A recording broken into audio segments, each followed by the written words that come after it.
What's good, YouTube? It's your boy Walk Down G, aka Walk Down King, and today we're reacting to after stealing 2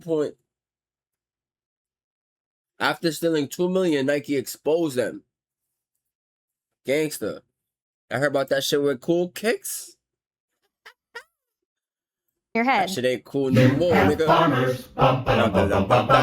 After 5 years, Nike finally caught them. Here, something strange was happening inside the sneaker world. Federal agents were showing up everywhere. 12 people face federal charges now, accused of stealing more than $2 million in Nike products from the company's North American Logistics Center right here in Memphis. First of all, I have been to this store like maybe 10 times, bro, okay?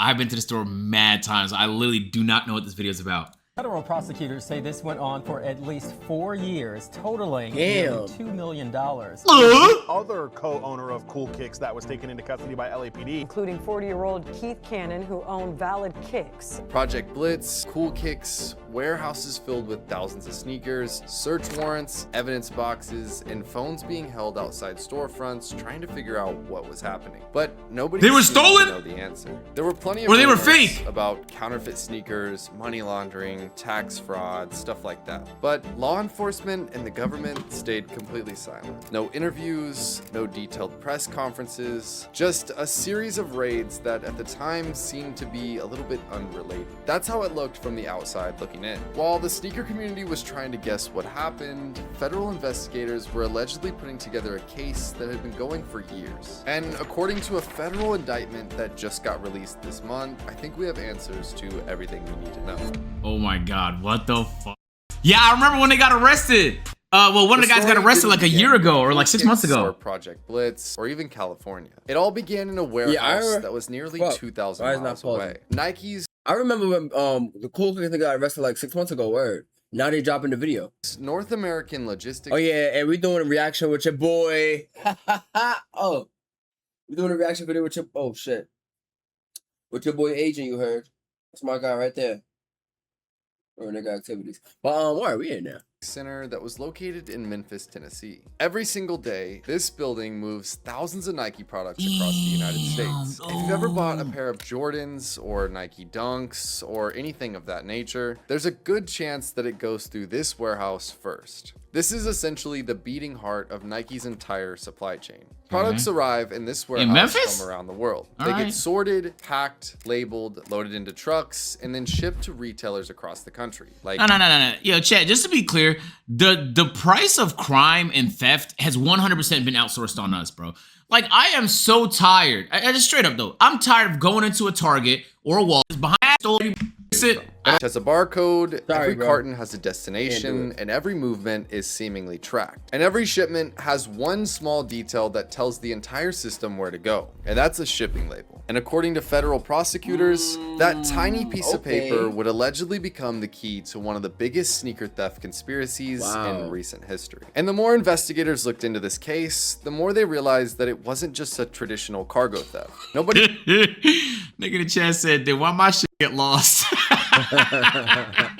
It was box or hijacking the trucks or breaking into the warehouse in the middle of the night. The operation allegedly relied on something a lot more simple, and that was the shipping process itself. Imagine you go online and order a pair of Jordans from Nike or the website. The order gets processed, Nike packs the shipment, and a shipping label is printed. And that label tells UPS exactly where the To fix it, you gotta make a crazy punishment and kill for stealing. That belongs, as long as the label is correct. Now imagine somebody quietly replaces that label before the package ever leaves the building. The box is still scanned and it still gets loaded into the truck and UPS delivers it. But the only difference is the destination. And according to the indictment, this is what investigators believe exactly happened. So whenever there's a hype Jordan release, like let's just say for example the Jordan 4 somebody would brick by change bricks, all the shipping somebody labels. in the warehouse would locate what boxes were filled with these sneakers that were going to be shipped out to Foot Locker or Champs or wherever. And when loading these up onto the UPS trucks to be shipped out to these stores, somebody would slap a label over the top of the one that was already on there. And this new UPS label would then ship it to a different location that wasn't the intended store. And this was addresses that investigators say had already been chosen by members of this conspiracy. And from that point on, the package would follow the new label. But changing the label was only half the job. And that's because a Okay. shipping label sitting on somebody's desk in Los Angeles can't move a single package inside the warehouse in Memphis. So somebody had to sneak those labels inside. And according to federal prosecutors, this is where it became an inside job at the Nike warehouse. And court documents allege that one of these organizers was Roy Harvey Jr. And he is seen to be one of the masterminds behind this whole operation. And like a year ago when Project How about you make thieves jerk each other off if they get caught? Bet Alright, I bro. believe in justice. you thievery goes down. All right, there's a reason you're not in power, buddy. Yeah. Blitz got raided, it was because of Roy Harvey Jr. He had been seen delivering or using some of these packages around the Project Blitz warehouse, and that's what got him raided. But according to this indictment, investigators allege that he created these shipping labels and arranged the delivery locations and coordinated where those redirected shipments would ultimately end up. Because Harvey wasn't a Nike employee and he couldn't just walk into the warehouse. According to the prosecutors, somebody else on the inside was handling how the labels got on the packages. And the indictment identifies a man named Michael Perkins. He was a floor manager inside Nike's Memphis Logistics Center. And Perkins allegedly would smuggle these shipping labels inside of the Nike warehouse where he would give them to other Nike employees. And prosecutors allege that these employees would place the labels onto specific cartons before they entered Nike's normal shipping process. And like I previously said, nothing on these packages looked abnormal. The packages continued out of the warehouse just like they would on any other day. And that's what made this operation so hard to detect. And Really? You wouldn't think it's that hard to detect because it's like after enough containers of new kicks go missing at Foot Lockers and I don't know where Yeah, else you people would buy circle shoes back for to real. where they Like came from. you would think they'd be like, okay, let's look at the cameras to see who loaded it up or what might have happened. Like you know where it's being stored at.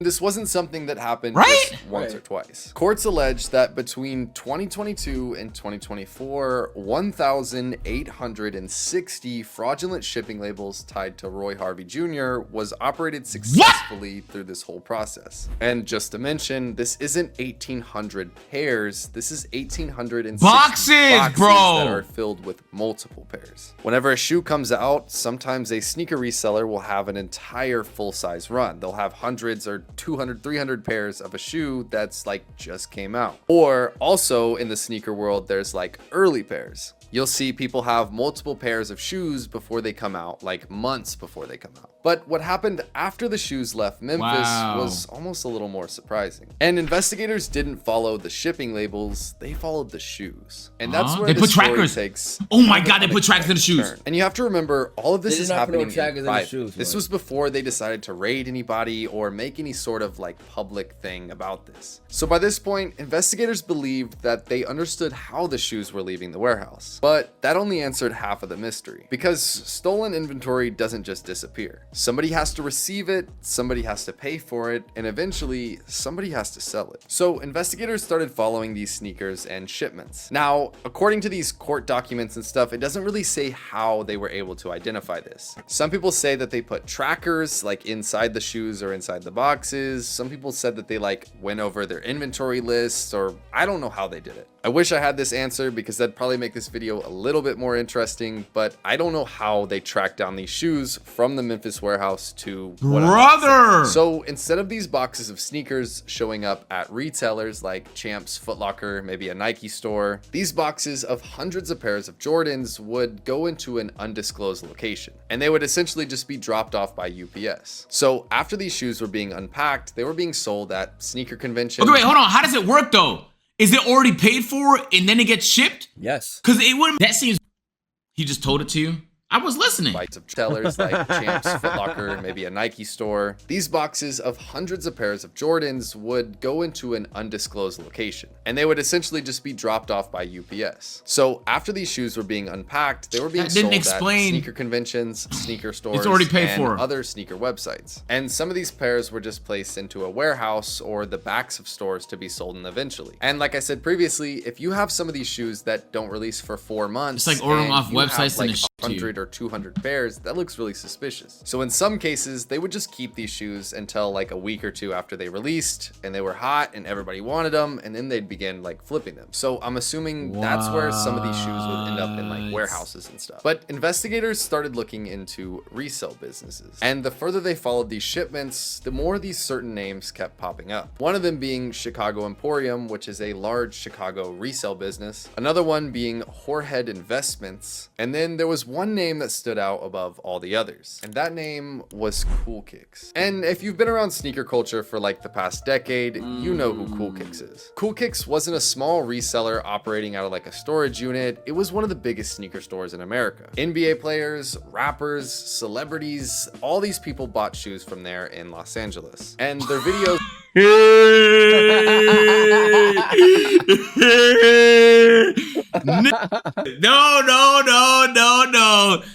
I have nothing to do with it, dog. I didn't know, man. I'm just, come on, man. Don't do that. Look, bro, maybe they didn't know, guys. Maybe they didn't know, but I'm sure they're going to give us, we're only halfway through. reached millions of people on the daily. And for a lot of sneakerheads, Cool Kicks represented the top of the resale world. They were definitely one of the most popular sneaker resale stores and YouTube channels in this entire business. A lot of people think that it's just a deal that owns it. Oh my God, dude. The channel. But there's another man named Barakat Abraham, and he's he Ethiopian. also goes by BK. But in these legal documents, he is accused of playing a role in the early stages of this conspiracy. The prosecutors allege that between July 2021 and May 2022, Roy Harvey, which is the mastermind of this, he received 149 shipping labels that were associated with the Cool Kick store. And that allegation matters because those labels were allegedly used before Harvey began creating labels through his own company. So that means it was another person. RHJ Global, which in other words, prosecutors believe that this whole scheme was evolving over It just started off home at first. time. It didn't begin as like this huge, massive like operation. It started with just like a few people. And when the money entered the picture, things get more serious. But according to the indictment, between April and November 2023, Cool Kicks allegedly sent approximately $127,000 to a man named Keith Cannon, who was also mentioned in these documents for this whole scheme. On top of that, they had allegedly sent another $88,275 to Roy Harvey. All right, this is where I look out of touch and everyone says, oh, that's because, you mean to tell me he put his freedom on the line and did this whole scheme? You know, if you're robbing a bank, at least you stand to make millions. For $88,000, are you serious? Jr., who was the mastermind. But before we jump to conclusions, those numbers don't prove any guilt. Some people say that Cool Kicks was just buying shoes from this person and they didn't know that they were stolen from Nike. And I'll leave it up to you guys and your own research to figure that out. But when reading the legal documents, there was some more evidence that kind of stood out. In September 2022, Roy Harvey allegedly asked the co-owner of Cool Kicks to create fake invoices. And the prosecutors alleged that these invoices would make it appear that these shipments were legitimate. And this would allow these packages that may have gotten held up in UPS to then be released. So on the off chance, if these sneakers are being transported from the Nike facility to these undisclosed locations, if or when these packages got held up, you would have to provide something that says like you... I mean, look, I'm obviously not the head of a criminal mastermind of any kind, but if I was, and I'm not again, but if I was, and a reminder that I truly am not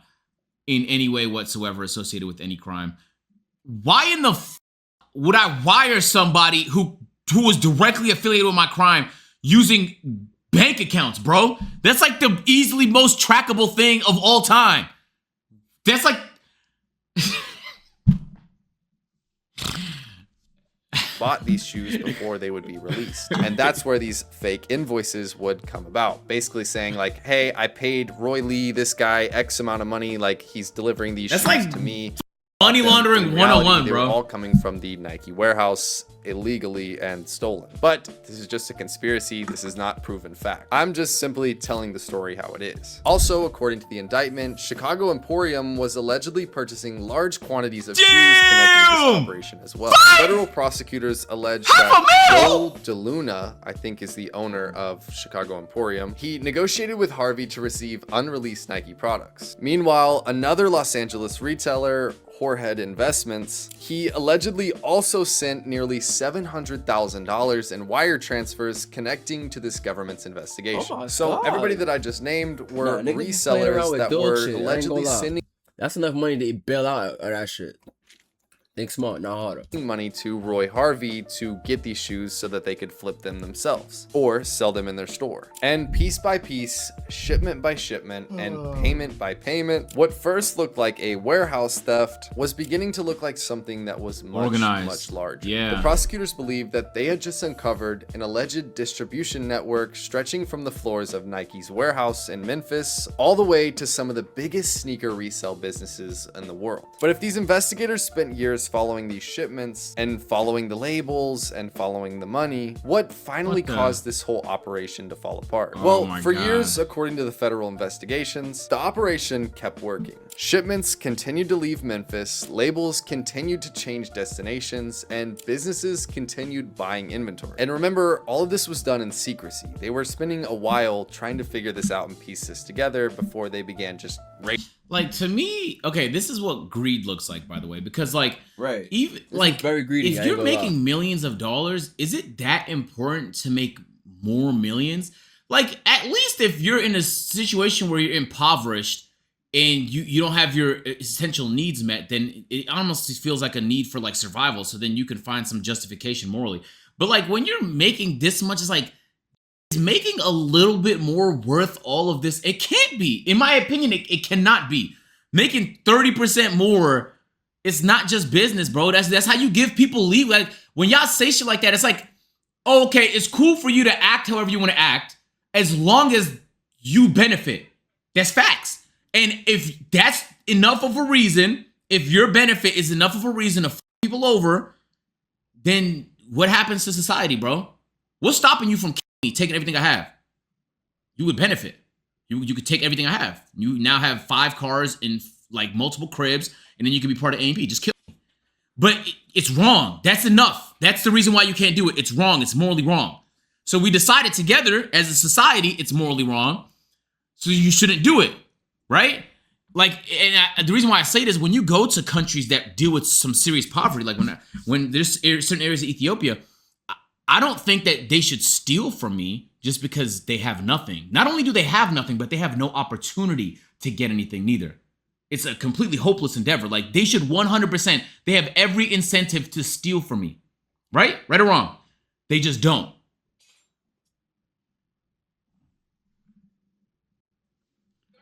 You met LeBron? Yeah, actually I did. I met LeBron. I went to this party. to before the store. Like I said, these are resale stores. They buy them from people and resell them because they're hype shoes. So the customer has no idea of knowing where these they were came from. previously. There's before no they ownership for resell. shoes or And nothing. investigators were quietly piecing together things that didn't seem related at first. A shipping label here, a payment there, phone records, wire transfers, delivery addresses. On their own, none of those told the full story. But together, the prosecutors were able to form like a pattern. And then one moment changed everything. Uh-oh, who slipped up? Who In slipped up? January of 2024, Roy Harvey was arrested in Los Angeles. And this was when the popular sneaker resale warehouse and platform Project Blitz got raided. And for those who don't know, Project Blitz, they're huge. They have a YouTube channel and they've even been on like stars. They make videos pretty much showing off some of the rarest sneakers that you can possibly buy in the world. But supposedly, after they gathered this evidence, they arrested him with 28 cartons of stolen Nike products that were connected to this whole conspiracy. And that is why Project Blitz got raided, because somehow, some way, he was delivering shoes to Project Hey, this nigga Blitz. has mad hair on his finger. Y'all see this? What the- I didn't know you could have hair there, man. But the Project Blitz story is an entire video on its own, and all the controversy that comes with that. But this was one of the first moments that investigators could say that they could physically connect redirected shipments to somebody in this operation, and that was Roy Harvey. But this arrest didn't stop the investigation. They went through Harvey's phone, his financial records, and they found connections that led to new leads. Investigators weren't just looking backwards shoes anymore, they were starting to connect the pieces on this whole map. After the mastermind of this whole thing got put away in jail, now the business is still going. That means somebody's still doing this and people are still buying this from Nike. And that's when they realized this whole operation wasn't just centered around one person. It was an entire team. And it was 12 people to be exact. Wow. And so the investigators, they kept going. They kept reviewing financial records, they kept interviewing witnesses, and the case kept expanding. And this was when everybody started to get raided. Like I said before, the Project Blitz store got raided, and then the Cool Kicks store also got raided while on live stream. This became like a huge viral moment. Like they were selling shoes on a live, the police busted in, and then there's all these clips of them getting arrested. Everybody thought this was because they were selling counterfeit shoes, and that's not at all the case. Oh my God, that's what I thought, bro. Because I mean, that's the only thing I could think of.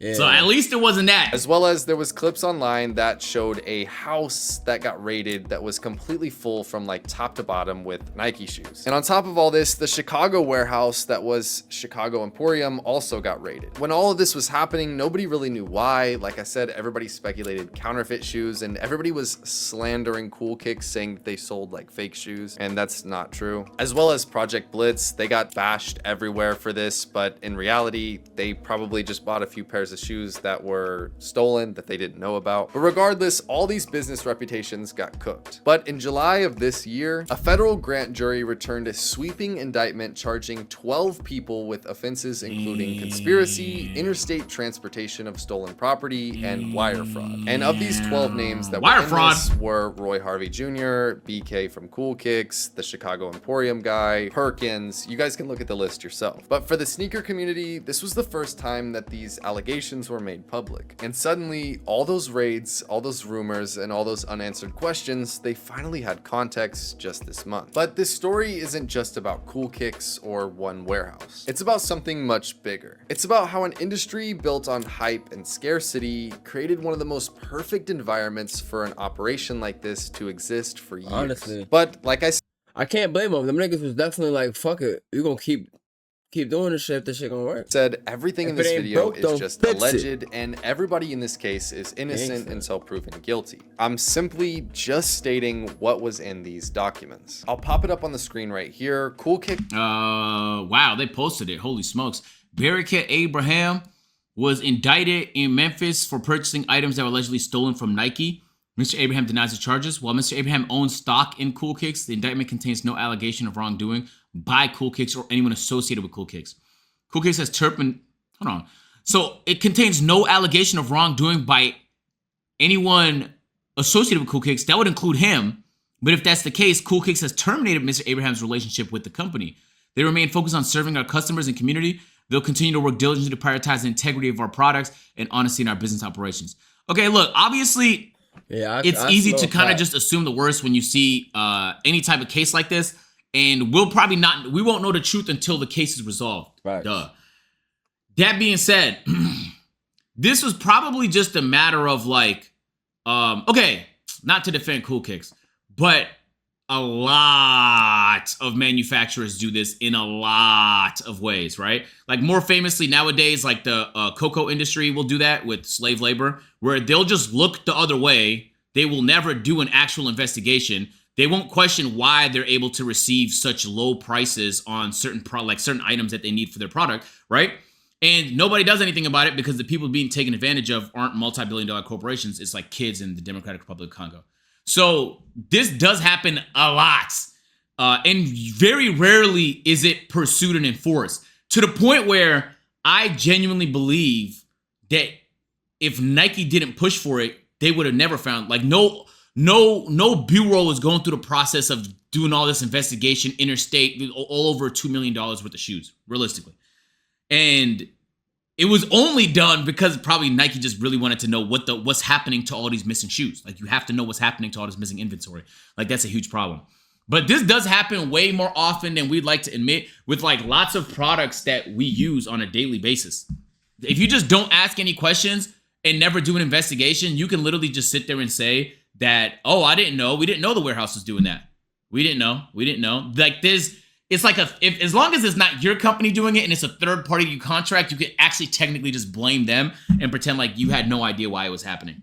which is what they're gonna try and do. They might be telling the truth. They could be lying. The indictment, whenever it gets settled, will probably let us know the truth. But the only part that doesn't make sense for me is they terminate their relationship with Abraham, but they also mention that there was no allegation of wrongdoing by Cool Kicks or anyone associated with Cool Kicks. That's interesting. If there was no allegation of wrongdoing, they're just doing this for optics, which is kind of fucked up to him. But if there is an allegation of wrongdoing, then they're lying here. Yeah, it's like. And either way, it does feel like a little bit of mixed messaging. Yes. And if they're not, if Cool Kicks or anyone associated with Cool Kicks is not associated, they done no wrongdoing, It's actually made. maybe they're trying to say terminate like that nigga? them receiving the shoes is not a crime.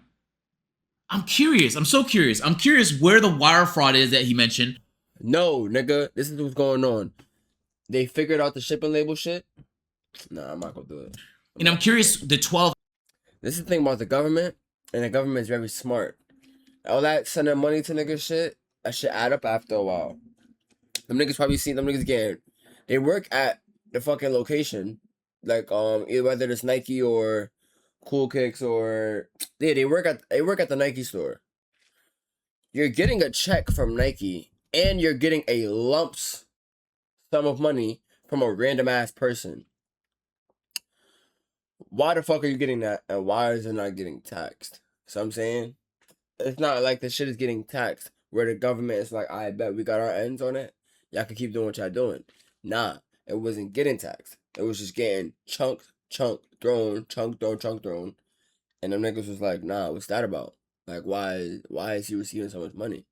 And why is he deciding to send him so much money? You know what I'm saying? And then boom, they hear about all the shit that's going on. They trying to dig into it. They trying to look at it. For me, it probably was like, yeah, this got to be it.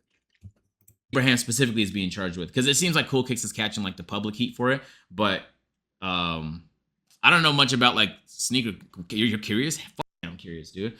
Yeah, especially because I've been to the store like many times, bro. Statement about this and their co-owner and all this isn't the whole like illegal scheme. It's about what happens to the sneakers. You see these $2 million worth of shoes, thousands of pairs that were stolen. Where did they go? Well, the answer is they went into the resale market. These are authentic Nike shoes, and they were sold to customers that had no idea where they came from. You see like a stolen car, for example. The car has like a VIN number on it to identify the history or where the shoes came from. Like StockX, GOAT, eBay, and certain resale stores were all selling shoes that were stolen from Nike and they didn't know it. As well as all the stores that were not involved in this scheme that bought the shoes just because they wanted to flip them. Like, for example, if I had 30 pairs of these shoes that were stolen from Nike and I sold them to somebody else and they sold them to somebody else, and like, you get what I'm saying? It's hard to track all these down. So there was plenty of people in this whole scheme that were selling shoes that were stolen that they didn't even know it. And that's what makes this case so much different. It wasn't counterfeit. I mean, it doesn't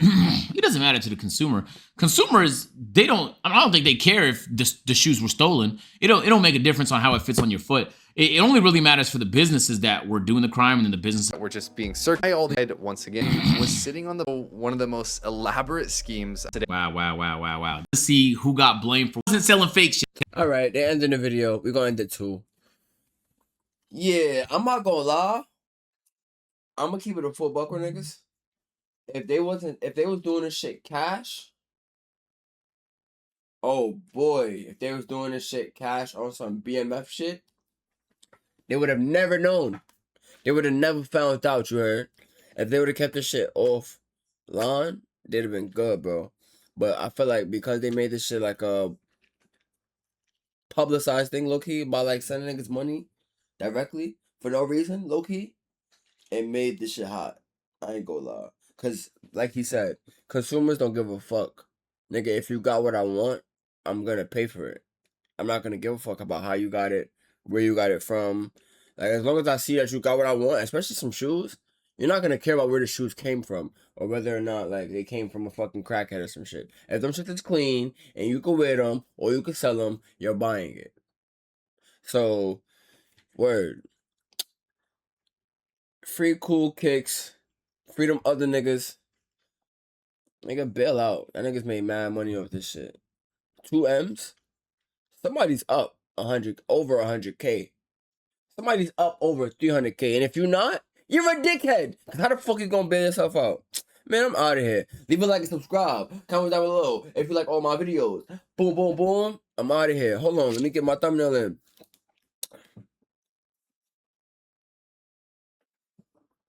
You gotta be quicker than that.